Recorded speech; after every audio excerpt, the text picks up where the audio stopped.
Okay, njengamanje we are joined by ubaba umhlonishwa Municipal Manager wakhona la UMzimkhulu Municipality ubaba Sikhosana. Baba ngiyajabula ukukhuluma nawe nokubona, ngiyazi ukuthi umuntu obusy kanjani but finally sengize ngalithola leli thuba. Siyakubingelela, siyakwamukela eDream TV. Asibonge Zuzeka ngethuba osinikeza lona.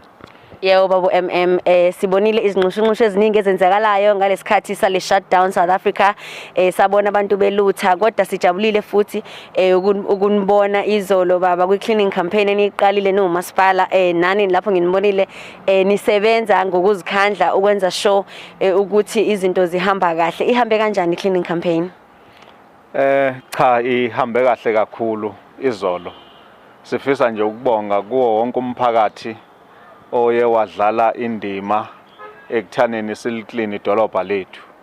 Kona siyafisa nje nokwadlulisa amazwi ukuthi kwi-community yaseMzimkhulu noko lokho esikubonile kuthande ukusiphazamisa, futhi siyabuka ukuthi ukuhamba kwesikhathi abantu bakithi bazolamba ukudla kuzoba khona, ngoba izitolo esiye sasala nazo nje ezikhulu imall. Siyajabula futhi nokusho ukuthi ngokuphakama kwe-community yaseMzimkhulu nokubambisana nosomatekisi siyabahalalisela kuko konke abakwenzile abathe basukuma beyibuka, ngoba mhlawumbe thina ngabanye besibuke nje ukuthi naku konakala kodwa ke singazi ukuthi singenza kanjani, kodwa ngobuhlakani babo ke kwasukunywa kwavinjwa kwabonakala ukuthi cha siyivikele imall. Siye sasala ke noSpa, kona naye uSpa bathe kumthintathinta, kodwa ke kwafikeleleka ukuthi cha sithi hayi bayogcina ngale ngasetshwaleni kodwa ngeke basangena bathathe okudliwayo. NakaBoxer futhi kukwazekile nakwaMaxine. Siyabonga kakhulu. I-cleaning campaign ke yethu ibenhle kakhulu ngoba besikhombisa ukuthi ekusempeleni akugona kwethu lokho, kube nje abantu abebefisa ukumosha. Siyafisa nokuphakamisa futhi ukuthi sihlukanise nalento yepolitiki yokuthi abantu ba-associate umuntu omkhulu uformer president bamhlanganise nesimo esifana nalesi. Sibabonile ke abantu abebenza lokhu bebengathunywanga na upresident, uformer president, bebezenzela nje okwabo bona bezontshontsha belutha bedestroya. Lokho ke nje asikukhuthazi kwasanhlobo. Siyabonga. Sithi nje no to looting UMzimkhulu. Siyabonga kakhulu baba kunabantu ngempela aba-committed ukuthi bacekele phansi i-infrastructure esetshenzelwe oMasipala kanzima kangaka. Kunamadolobha acekeleke phansi kakhulu, wona angazange abe nayo inhlanhla yokuthi bona njenganomzimkhulu basukume bawulwele indawo zangakubo. Uthini nje baba umyalezo wakho kuyintsha kubo bonke abantu abangemva kwalokho la phansi nokugqugquzela nje abantu ukuthi abayeke lento yokuthi bafake violence kangaka, especially kwizinto bekumele ukuthi zi-peaceful njenganama protests? Sikhathazekile Zuzeka kakhulu.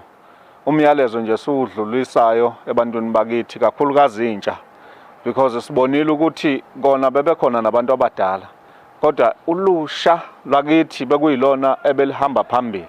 Siyafisa nje ukusho kubo ukuthi cha, khumuba kwethu uma ngaba sinako ukukhalazela okukhona asikwenze nje kahle ngendlela efanele.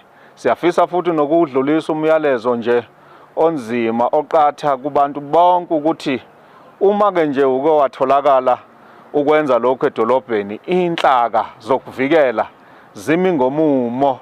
Siyafisa ukuthi asifuna ukuthi ukuluza nemiphefumulo, ngoba phela uma wenza ngenkani ugcina uluza umphefumulo. Siyafisa nokudlulisa nje amazwi enduduzo emndenini ethe yalahlekelwa, ngoba la eMzimkhulu silahlekelwa abantu abalako 5 abaluze impilo zabo ngesimo nje sokuthi bebengena ngale ndlovu yangena. Sithi nje bakwethu asilaleleni, sibambisane, sikiyeke ukumosha, kodwa nje sazi uma ngaba sinazo izikhalazo ikhona indlela zokwenza lokho ngendlela enokuthula phakathi. Siyabonga. Siyabonga kakhulu.